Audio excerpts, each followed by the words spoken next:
সাবেক প্রধানমন্ত্রী শেখ হাসিনা 2024-এর 5 আগস্ট তার পদত্যাগপত্র কেন রাষ্ট্রপতিকে না দিয়ে ভ্যানিটি ব্যাগে করে ভারত চলে গিয়েছিলেন, অথবা আদৌ তিনি পদত্যাগপত্র লিখেছিলেন কিনা সে বিষয়ে অবশেষে মুখ খুলেছেন খোদ সেই সাবেক প্রধানমন্ত্রী শেখ হাসিনা।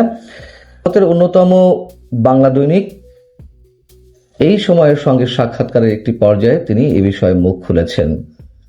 তাকে প্রশ্ন করা হয়েছিল যে আপনি কি আদৌ রাষ্ট্রপতি শাহাবুদ্দিন সাহেবের হাতে পদত্যাগপত্র জমা দিয়েছিলেন, অথবা 3 পাতার একটি পদত্যাগপত্র আপনি লিখেছিলেন যা পরে আর স্বাক্ষর করে জমা দেননি কেন? উত্তরে শেখ হাসিনা বলছেন যে 5 আগস্ট কোনো স্বাভাবিক দিন ছিল না। সেদিন বাংলাদেশকে একটি ভয়াবহ সংঘর্ষের দিকে ঠেলে দেওয়া হয়েছিল। গণভবনের দিকে উন্মত্ত জনতা ছুটে আসছিল, রাষ্ট্রীয় নিরাপত্তা ব্যবস্থা ভেঙে দেওয়ার চেষ্টা করা হয়েছিল, পুলিশ প্রশাসন, নিরাপত্তা কাঠামো সহ সব জায়গায় চাপ, বিভ্রান্তি এবং পরিকল্পিত অস্থিরতা তৈরি করা হয়েছিল। তাকে এবং তার বোনকে হত্যা করার উদ্দেশ্যেই গণভবনের দিকে কিছু উন্মত্ত জনতা ছুটে আসছিল এবং তাদের বক্তব্য ছিল একটি, তা হচ্ছে লাশ ফেলে দেওয়া হলে বা একের পর এক লাশ ফেলা হলে সরকার পড়ে যাবে। এমনকি ভুয়া আইডি কার্ড তৈরি করেও গণভবনের লোক নিয়ে আসা হয়েছিল। একটা পর্যায়ে এসে তিনি মূল প্রসঙ্গ বলছেন যে সেই অল্প সময়ে, অর্থাৎ তাকে 30 থেকে 40 মিনিটের মধ্যে গণভবন ছাড়তে হবে, সেই সময়ে বসে বসে পদত্যাগপত্র লেখার মতো কোনো সময় তার হাতে ছিল না। এবং তিনি বলছেন যে তিনি যে দেশ ছাড়বেন এই বিষয়টিও ততক্ষণ তিনি জানেন না। তিনি প্রস্তুতি নিচ্ছিলেন টুঙ্গিপাড়ায় চলে যাওয়ার। এবং একটা সময় তিনি বলছেন যে আমাকে পদত্যাগ করার সময় দেওয়া হয়নি। সংবিধান অনুযায়ী স্বহস্তে লিখিত পদত্যাগপত্র সশরীরে মহামান্য রাষ্ট্রপতির সামনে উপস্থিত থেকে তার হাতে তুলে দেওয়াটাই নিয়ম, কিন্তু সেই সুযোগ আমি পাইনি। গণভবন আক্রমণ করতে এলে আমার হাতে সাকুল্যে 30 থেকে 40 মিনিটের সময় ছিল, যার মধ্যে সেই স্থানটি ত্যাগ করতে হবে। তিনি যে পদত্যাগপত্র জমা দেননি এটি চরম সত্য, এটি নিয়ে কোনো বিতর্ক নেই।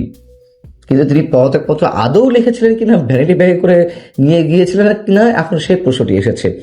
তো রাষ্ট্রপতি থেকে শুরু করে সেনাপ্রধান কিংবা সচিবালয়ের দায়িত্বশীল কোনো কর্মকর্তার কাছেও এ ধরনের কোনো পদত্যাগপত্র খুঁজে পাওয়া যায়নি। এটাও তো চরম সত্য কথা, এটি প্রমাণিত সত্য। এমনকি 8 আগস্ট যেদিন ডক্টর ইউনূস শপথ নিলেন প্রধান উপদেষ্টা হিসেবে, তার আগে সুপ্রিম কোর্টের প্রধান বিচারপতি একটি নির্দেশনা দিয়েছিলেন সংবিধানের 106 অনুচ্ছেদ অনুযায়ী। সে বিষয়ে আইন উপদেষ্টা একটা সময় দেশের জনগণকে বললেন যে সুপ্রিম কোর্টের আপিল বিভাগ থেকে জানতে চাওয়া হয় এই পরিস্থিতিতে করণীয় কি।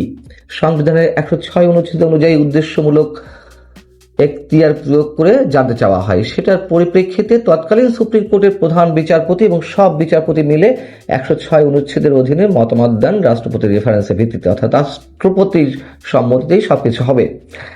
তো সেই রেফারেন্সের যে পত্র, তাতে উল্লেখ ছিল যে দেশের বর্তমান উদ্ভূত পরিস্থিতিতে যেহেতু প্রধানমন্ত্রী পদত্যাগ করেছেন, তারপর আরো অন্যান্য জিনিস লেখা ছিল যে এই বিষয়গুলো তো ডাহা মিথ্যা কথা।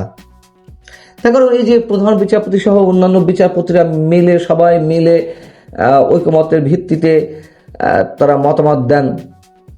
ওই সময় তো রাষ্ট্রপতি সেনানিবাসে আশ্রয়ে ছিলেন, আরো কোনো বিচারপতি ছিল, এটিও পুরনো বিতর্ক।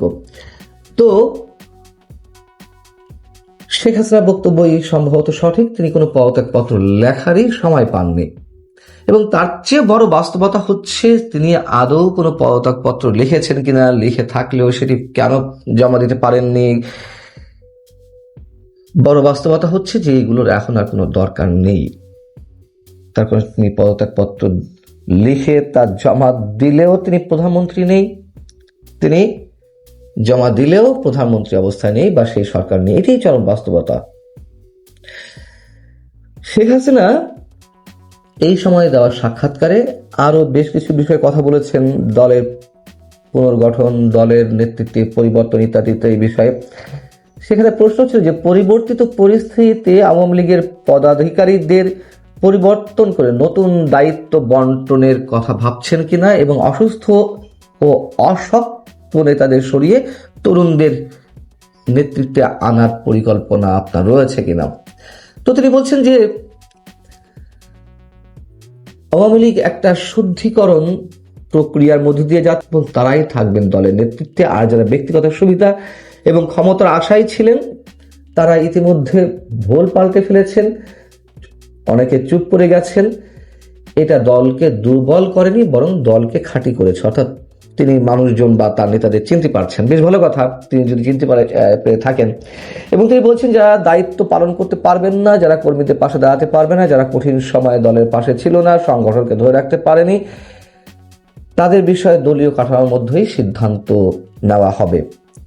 তার এই বক্তব্য ভালো অবশ্যই, কিন্তু একটি কথা চারদিক থেকে তো প্রশ্ন আকারে ওঠে, যেই শেখ পরিবারের অনেক সদস্যের কারণে আজকে আওয়ামী লীগের এই অবস্থা, লুটপাট থেকে শুরু করে নানান অপকর্মের অভিযোগ রয়েছে শেখ পরিবারের অনেক সদস্যের বিরুদ্ধে, তাদের বিষয়ে তিনি কি সিদ্ধান্ত নিতে যাচ্ছেন? এবং দলীয় নেতা কর্মীদের অধিকাংশের অভিযোগ যে এই সব সদস্যের কারণেই ত্যাগী নেতাকর্মীরা সামনে এগিয়ে আসতে পারেনি এবং যে হাইব্রিড আওয়ামী লীগেরা জায়গা করে নিয়েছে দলের মধ্যে, তাদেরকে মোটা অঙ্কের টাকা বিনিময়ে এই শেখ পরিবারের সদস্যরাই স্থান করে দিয়েছে। আর টাকা পাচারের অভিযোগ তো রয়েছেই। কেন শেখ হাসিনা তার পরিবারের সদস্যদের, তার পরিবারের সদস্য বলতে তার যারা চাচাতো খালাতো মামাতো ভাই বোনেরা আছেন, কিংবা শেখ পরিবারের অন্যান্য সদস্য, তার নিজের যে দুই সন্তান, এমনকি তার বোন শেখ রেহানা, তাদের বিরুদ্ধেও কি কম অভিযোগ? নিশ্চয়ই না। এবং অনেকে বলে থাকে যে শেখ হাসিনা তার পরিবারের কাছে অনেক বেশি দুর্বল। হয়তো সত্য কথাগুলো, কিন্তু দলকে বাঁচাতে গেলে শুধু পরিবারের সদস্য তো নয়, তাকে অনেক ধরনের বাছাই প্রক্রিয়ার মধ্যে দিয়ে যেতে হবে। তখন দলের আজকে যে অবস্থা, তৃণমূলের নেতা কর্মীরা যে এখনো পর্যন্ত কারাগারে রয়েছেন, থেকে দেখে এসেছি, তো শুনে এসেছি তাদের বক্তব্য। আমি জানি না দলের শীর্ষ নেতৃত্ব তাদের বক্তব্য কতটা শোনার চেষ্টা করছেন, বা এখনো পর্যন্ত যারা অসহায় অবস্থায় নানান ধরনের একটা রোমহর্ষক অবস্থার মধ্যে দিয়ে দিন কাটাচ্ছে, তাদের মতামত তারা শোনার চেষ্টা করছেন কিনা। এবং তিনি যে আপাতত দল থেকে বিদায় নিচ্ছেন না, দলের দায়িত্ব তার হাতেই রাখতে চাইছেন, এই বিষয়েও এই সময়ে বক্তব্যে তিনি স্পষ্ট করেছেন। এবং সেই প্রসঙ্গে সজীব ওয়াজেদ জয়ের কথাটি এসেছিল, যে সজীব ওয়াজেদ জয় তো নিজেই বলেছিলেন যে আপনি অবসরে যাবেন বা আপনার বয়স হয়েছে। তিনি বলেছেন সেটি বলতেই পারেন, নেতৃত্বে পরিবর্তন সময়ের ব্যাপার এবং দলের কাউন্সিলরদের হাতে এটি নির্ভর করে। তিনি বারবার বলেছেন যে আমি বিদায় নিতে চাই, দলের কাউন্সিলররা তাকে রেখে দিয়েছে, তারও বয়স হয়েছে। সেই জায়গা থেকে হয়তো সজীব ওয়াজেদ জয় মন্তব্য করেছেন। তবে তিনি ফাইনালি দলের নেতৃত্ব ছাড়ছেন না, সেই কথাটিও জানিয়ে দিয়েছেন। কিন্তু এখন বিষয় হচ্ছে দেশের রাজনীতিতে পুনর্বাসিত হওয়ার ক্ষেত্রে তার ফিরে আসাটা অথবা দলের ফিরে আসাটা কতটা সহজ, এই মুহূর্তে সবারই প্রশ্ন। তবে ইঙ্গিত যতটা পাওয়া যাচ্ছে, হয়তো সরকারের পক্ষ থেকে একটু একটু করে ছাড় দেওয়া হচ্ছে। যেমন আগামী স্থায়ী সরকার নির্বাচনে আওয়ামী লীগের বিভিন্ন পর্যায়ে যারা পদাধিকারী হয়ে আছেন, তাদের অনেকে নির্বাচন করতে পারবে, যেহেতু দলীয় মার্কা ছাড়া এটি নির্বাচন হচ্ছে। আগে এক ধরনের যদি কনফিউশন ছিল, যারা পদে আছেন তারা করতে পারবে কেন নির্বাচন, তো সেই বিষয়ে সরকারের পক্ষ থেকে একটি গ্রিন সিগন্যাল দেওয়া হয়েছে, যা এর মধ্যে আপনারা জেনেছেন। মধ্যে কথা, আওয়ামী লীগ ফিরবে, এটাই বাস্তবতা, সেটি 6 মাস হোক, 1 বছর হোক।